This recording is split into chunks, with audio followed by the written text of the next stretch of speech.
lakini tukaamua kupendekeza kwamba safari hii tunaomba tufanyie Chamazi. Tukajaribu kutoa taarifa kwa viongozi wetu. Tunashukuru Mungu ni kwamba hata wao wakaamua kubariki. Kwa kweli ni jambo la kushukuru Mungu, kwa sababu mara nyingi unaweza kupeleka kituo hiki akasema hapana, kituo hiki haiko hivi, lakini tunashukuru Mungu zoezi hili limeenda vizuri.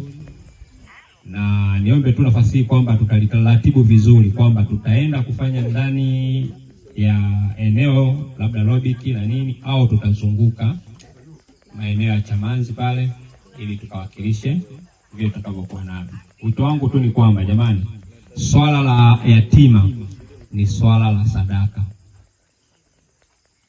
Na imani wote hapa tuna imani mbalimbali.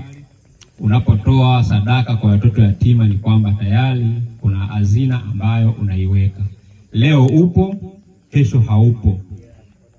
Kwa hiyo ni kwamba hujui utaishi muda gani, watoto wale utawachaje, wajukuu utawachaje, lakini hazina yako unapoiweka kwa watoto yatima, maana yake ni unapanda mbegu ambayo itakuja kuadapti mpaka kwa wajukuu zako.